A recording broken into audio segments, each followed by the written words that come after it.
പിതാവിൻ്റെയും പുത്രൻ്റെയും പരിശുദ്ധാത്മാവിൻ്റെയും നാമത്തിൽ ആമേൻ. എൻ്റെ പ്രിയപ്പെട്ടവരെ, ഇന്ന് ജനുവരി 28 ബുധനാഴ്ച. അമ്മേ പരിശുദ്ധ അമ്മേ, അമ്മേ പരിശുദ്ധമേ, ദൈവമാതാവേ, കൃപാസനത്തിലൂടെ ഞങ്ങളുടെ ദേശത്തിനും അമ്മ മധ്യസ്ഥം തേടി തന്ന എല്ലാ അനുഗ്രഹങ്ങൾക്കും കൃപകൾക്കും ഞങ്ങളിപ്പോൾ ഹൃദയം നിറഞ്ഞ നന്ദി പറയുന്നു. അമ്മേ പരിശുദ്ധമേ, ദൈവമാതാവേ, 2004 ഡിസംബർ 7 ഉച്ചകഴിഞ്ഞ് 2:30 കൃപാസനത്തിൽ സംഭവിച്ച അമ്മയുടെ പ്രത്യക്ഷപ്പെടലിനെ കുറിച്ച് തിരുസഭയ്ക്ക് സമർപ്പിച്ചിരിക്കുന്ന പഠനരേഖകളുടെ മേൽ സഭാത്മകമായ പഠനം ആരംഭിക്കുവാൻ ഞങ്ങൾ പ്രാർത്ഥിക്കുന്നു. അമ്മേ പരിശുദ്ധമേ, ഭൂസ്വർലോകങ്ങളുടെ രാജ്ഞിയായ അങ്ങേയ്ക്ക് ഭൗമസംരക്ഷണത്തിനായി പ്രപഞ്ചപ്രകൃതിയെ തന്നെ തിരുസഭ പ്രതിഷ്ഠിക്കുവാൻ ഈ പ്രത്യക്ഷീകരണം വഴി ഇടയാക്കണമേ. പരിശുദ്ധമേ, ജപമാല മാതാവേ, സകല കൃപാസനം പ്രാർത്ഥനയോടും ചേർത്ത് ഞങ്ങളിപ്പോൾ പ്രാർത്ഥിക്കുന്ന ഈ കുടുംബത്തിന്റെ പ്രത്യേക നിയോഗം പറ മക്കളെ.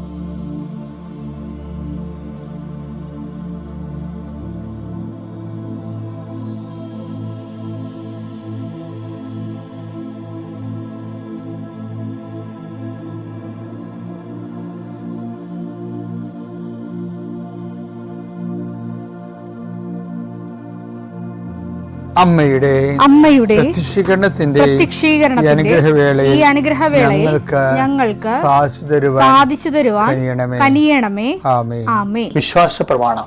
സർവശക്തനായ പിതാവും ആകാശത്തിന്റെയും ഭൂമിയുടെയും സൃഷ്ടാവുമായ ദൈവത്തിൽ ഞാൻ വിശ്വസിക്കുന്നു. അവിടുത്തെ ഏകപുത്രനും ഞങ്ങളുടെ കർത്താവുമായ ഈശോ മിശിഹായിലും ഞാൻ വിശ്വസിക്കുന്നു.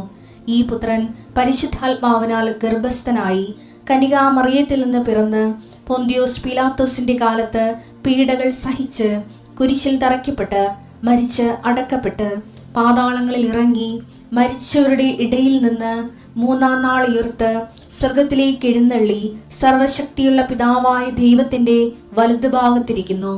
അവിടെ നിന്ന് ജീവിക്കുന്നവരെയും മരിച്ചവരെയും വിധിക്കുവാൻ വരുമെന്നും ഞാൻ വിശ്വസിക്കുന്നു. പരിശുദ്ധാത്മാവിലും ഞാൻ വിശ്വസിക്കുന്നു. വിശുദ്ധ കത്തോലിക്കാ സഭയിലും പുണ്യവാന്മാരുടെ ഐക്യത്തിലും പാപങ്ങളുടെ മോചനത്തിലും ശരീരത്തിന്റെ ഉയർപ്പിലും നിത്യമായ ജീവിതത്തിലും ഞാൻ വിശ്വസിക്കുന്നു. ആമേൻ. സ്വർഗ്ഗസ്ഥനായ ഞങ്ങളുടെ പിതാവേ, അങ്ങയുടെ നാമം പൂജിതമാകണമേ. അങ്ങയുടെ രാജ്യം വരണമേ. അങ്ങയുടെ തിരുമനസ് സ്വർഗത്തിലെ പോലെ ഭൂമിയിലും ആകണമേ. അന്നു വേണ്ടുന്ന ആഹാരം ഇന്ന് ഞങ്ങൾക്ക് തരണമേ. ഞങ്ങളോട് തെറ്റ് ചെയ്യുന്നവരോട് ഞങ്ങൾ ക്ഷമിക്കുന്നത് പോലെ ഞങ്ങളുടെ തെറ്റുകൾ ഞങ്ങളോടും ക്ഷമിക്കണമേ. ഞങ്ങളെ പ്രലോഭനത്തിൽ ഉൾപ്പെടുത്തരുതേ, തിന്മയിൽ ഞങ്ങൾ രക്ഷിക്കണമേ. ആമേൻ. നന്മ നിറഞ്ഞ മറിയമേ, സ്വസ്തി. കർത്താവ് അങ്ങയുടെ കൂടെ സ്ത്രീകളിൽ അങ്ങ് അനുഗ്രഹിക്കപ്പെട്ടവളാകുന്നു. അങ്ങയുടെ ഉദരത്തിൻ ഫലമായി ഈശോ അനുഗ്രഹിക്കപ്പെട്ടവനാകുന്നു. പരിശുദ്ധ മറിയമേ, തമ്പുരാന്റെ അമ്മേ, പാപികളായ ഞങ്ങൾക്ക് വേണ്ടി ഇപ്പോഴും ഞങ്ങളുടെ മരണസമയത്തും തമ്പുരാനോട് അപേക്ഷിക്കണമേ. ആമേൻ. കർത്താവേ, നിന്റെ ഉന്നതമായ നാമത്തിന് സ്തോത്രം ചെയ്യുന്നു. കർത്താവേ, നിന്റെ വിശുദ്ധ പൗരോഹിത്യത്തെ മഹത്വപ്പെടുത്തണം. കർത്താവേ, സഭയിലുള്ള സാന്നിധ്യം പ്രകടമാക്കണം. 40 വർഷം അടിയനർപ്പിച്ച കൃപാന്റെ ബലത്തിൽ ഇന്ന് അങ്ങയുടെ മക്കളെ പ്രാർത്ഥന കൂടുന്ന എല്ലാ മക്കൾക്ക് വേണ്ടി പ്രാർത്ഥിക്കുകയാണ്. കർത്താവെ, മനസ്സ് വേദനിക്കുന്ന എല്ലാ വിഷയങ്ങളും, അവരുടെ മനസ്സ് വേദനിപ്പിക്കുന്ന എല്ലാ വ്യക്തികളും ഇപ്പോഴും ഈശോയുടെ നാമം നിർവീര്യമാകട്ടെ. കർത്താവെ, മനസ്സ് വിഷമിപ്പിക്കുന്ന സാഹചര്യങ്ങൾ, ചെയ്തെടുക്കേണ്ട ഉത്തരവാദിത്തങ്ങൾ, മറ്റുള്ളവർ നമ്മളെ പഴി പറയാൻ സാധ്യതയുള്ള എല്ലാ വിഷയത്തിൻ്റെ മേലും കർത്താവിൻ്റെ കരുണ ചൊരിയുകയും നിങ്ങളെ കർത്താവ് ഇന്ന് നിലനിർത്തി തരികയും ചെയ്യട്ടെ. നിങ്ങൾ പോകുന്ന വഴികൾ, കണ്ടുമുട്ടുന്ന വ്യക്തികൾ, ചെയ്യുന്ന കാര്യങ്ങൾ യാത്ര ചെയ്യുന്ന വാഹനങ്ങൾ, ഒപ്പിടുന്ന പേപ്പറുകൾ, കൈമാറുന്ന രേഖകൾ, കഴിക്കുന്ന മരുന്ന് എല്ലാം മാതാവിൻ്റെ മധ്യസ്ഥതയിൽ യേശുനാമത്തിൽ അനുഗ്രഹിക്കപ്പെടുകയും നീ ദൈവത്തെ അനുഭവിക്കാൻ ഇന്ന് നിന്നെ സഹായിക്കുകയും ചെയ്യട്ടെ. നിത്യം പിതാവും പുത്രനും പരിശുദ്ധാത്മാശ്രേഷ്ഠ നീക്കുവാണ്. നമ്മളൊരു സിസ്റ്റം ഫോളോ ചെയ്ത് വരികയാണ്. കാര്യം നമ്മൾ 2 ദിവസം മുമ്പ് കണ്ടു, എന്നെ സുഖപ്പെടുത്താൻ നിനക്ക് കഴിയുമെന്ന് പറയുന്നവനെ കണ്ടു. അവനൊരു കുഷ്ഠരോഗി നിരാലംബനായിരുന്നു. ഇന്നലെ നമ്മൾ കണ്ടത് എനിക്കാരുമില്ലെന്ന് പറയുന്ന ഒരു തലവാരോഗ്യനെയാണ്. ഈ തലവാരോഗ്യനെ കുഷ്ഠരോഗിയുടെ നടക്കുന്നുണ്ട് അവനൊരു കാര്യം പറയും. എന്താണ്? I will not disown you at any cost.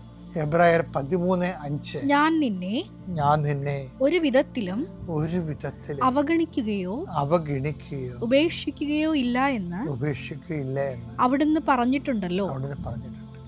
ഇത് എന്താ പ്രശ്നം വെച്ച് കഴിഞ്ഞാല്, ആൾക്കാർക്ക് ഇത് പുസ്തകത്തിലെ പശു പോലെയാണ് വചനങ്ങൾ. അങ്ങനെയല്ല. ഈ വചനത്തെ നമ്മൾ അത് ആക്ടിവേറ്റ് ആകേണ്ട ഒരു പ്രധാനപ്പെട്ട കാര്യം, വചനം നമ്മൾ ഓൺ ചെയ്തിട്ട് അതിൽ സ്നേഹം, പ്രത്യാശ, വിശ്വാസം, ഇത്രയും ഇൻഗ്രീഡിയൻസ്, തിയോളജിക്കൽ വെർച്യൂസ് അതിലേക്ക് ഇൻകൾക്കേറ്റ് ചെയ്യുമ്പോഴാണ് വചനം ആനിമേറ്റ് ചെയ്യണത്. എല്ലാ വചനത്തിനും ആനിമേഷൻ ചെയ്യാൻ പറ്റും. അതിനെ ജീവൻ കൊടുത്ത് ആത്മാവിനെ കൊടുക്കാൻ പറ്റും. വചനത്തിന് ആത്മാവിനെ കൊടുത്തിട്ട് അത് മനുഷ്യ ജീവിതത്തെ ദൈവവുമായിട്ട് കണക്ട് ചെയ്യിക്കണത് എങ്ങനെയാണ്? വചനം ഒരു മീഡിയം ആക്കിക്കൊണ്ട്. അപ്പം വചനം ദൈവമാണെന്ന് പറയുമ്പോൾ ആ വചനം ദൈവമായിട്ട് നമുക്ക് അനുഭവിക്കപ്പെടുന്നത് എങ്ങനെയാണ്?